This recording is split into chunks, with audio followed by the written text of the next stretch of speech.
ചില അറിവുകൾ സമൂഹത്തിൽ മതിലുകൾ സൃഷ്ടിക്കപ്പെട്ടു. ഇത്തരം മതിലുകൾ സമൂഹജീവിയായ മനുഷ്യരുടെ സാമൂഹിക കെട്ടുറപ്പിനെ ദുർബലപ്പെടുത്തി. അതുകൊണ്ടാണ് അറിവിനൊരു നിർവചനം വേണമെന്ന് എനിക്ക് തോന്നിയത്.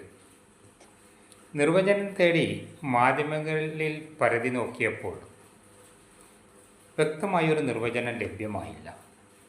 അതുകൊണ്ട് സ്വന്തം നിലയിൽ തന്നെ ഒരു നിർവചനം കണ്ടെത്തുക തീരുമാനിച്ചു. അവ ഇപ്രകാരമാണ്: ഈ പ്രപഞ്ചം സ്റ്റില്ലായി നിൽക്കുന്നില്ല, അവ ചലന പ്രവർത്തനങ്ങൾക്ക് വിധേയമാണ്. സൂര്യൻ കത്തിജ്വലിക്കുന്നു. ഭൂമിയും ഇതര ഗ്രഹങ്ങളും സൂര്യന് ചുറ്റും വലയം ചെയ്തുകൊണ്ടിരിക്കുന്നു. രാപ്പകലുണ്ടാകുന്നു, മഴ പെയ്യുന്നു, പുഴ ഒഴുകുന്നു, മനുഷ്യർ കുന്നുകളെല്ലാം ഇടിച്ച് നിരപ്പാക്കുന്നു, വയലുകളെല്ലാം മൂടപ്പെടുന്നു. ഇവയെല്ലാം ഈ പ്രകൃതിയിലെ ചലന പ്രവർത്തനങ്ങളാണ്. ഈ പ്രകൃതിയിലെ ചലന പ്രവർത്തനങ്ങളെ രണ്ടായി തരംതിരിക്കാം. ഒന്ന്, നിർജീവ വസ്തുക്കളുടേതായ ചലന പ്രവർത്തനങ്ങൾ. നിർജീവ വസ്തുക്കൾക്ക് സ്വതന്ത്രമായി ചലിക്കുവാനോ പ്രവർത്തിക്കുവാനുള്ള സാഹചര്യം ഇല്ല. അവ ഒന്ന് മറ്റൊന്നിൻ്റെ മുകളിൽ ചെലുത്തുന്ന സമ്മർദ്ദങ്ങൾക്ക് വഴങ്ങിയ ചലന പ്രവർത്തനങ്ങൾ നടക്കുന്നുള്ളൂ.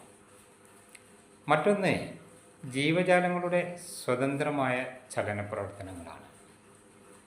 ജീവജാലങ്ങൾക്ക് സ്വതന്ത്രമായി യഥേഷ്ടം ചലിക്കുവാനും പ്രവർത്തിക്കുവാനുമുള്ള സാഹചര്യം ഉണ്ട്.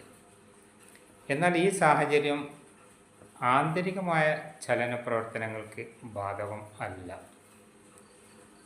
ആന്തരികമായ ചലന പ്രവർത്തനങ്ങൾ ഏറെക്കുറെ ജീവജാലങ്ങൾക്ക് നിർജീവ വസ്തുക്കൾക്ക് തുല്യമായിട്ട് തന്നെയാണ് നടക്കപ്പെടുന്നത്. ബാഹ്യമായ ചലന പ്രവർത്തനങ്ങൾക്ക് ജീവജാലങ്ങൾ ഈ പ്രകൃതിയിൽ നിന്നോ അല്ലെങ്കിൽ സ്വന്തം നിലയിലോ ഒരു മാർഗം സ്വീകരിക്കപ്പെടേണ്ടതുണ്ട്. ഇങ്ങനെ സ്വീകരിക്കപ്പെടുന്ന മാർഗങ്ങളാണ് അറിവുകൾ. ഇവിടെ അറിവും സ്വതന്ത്രമായ ചലന പ്രവർത്തനങ്ങളും പരസ്പരം പൂരകങ്ങളായിട്ടാണ് വർത്തിക്കപ്പെടുന്നത്.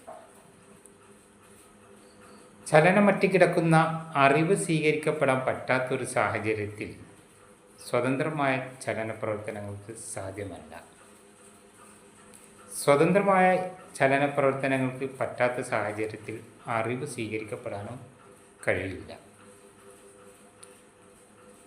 പാതയില്ലാതെ വാഹനമുണ്ടായിട്ട് കാര്യമില്ല, വാഹനമില്ലാതെ പാത ഉണ്ടായിട്ടും കാര്യമില്ല എന്നതുപോലെ അറിവിന് ഇതിലും ഉചിതമായ ഒരു നിർവചനം ലഭ്യമായാൽ ഈ നിർവചനം ഉപേക്ഷിക്കപ്പെടുകയും ലഭ്യമായതിനെ സ്വീകരിക്കപ്പെടുന്നതുമാണ്.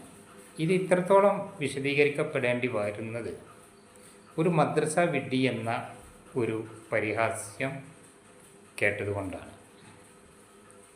അറിവിൻ്റെ വിശേഷങ്ങളുമായിട്ട് വീണ്ടും ഇൻഷാ അല്ലാഹ് ഒരു വീഡിയോയിൽ കാണാം.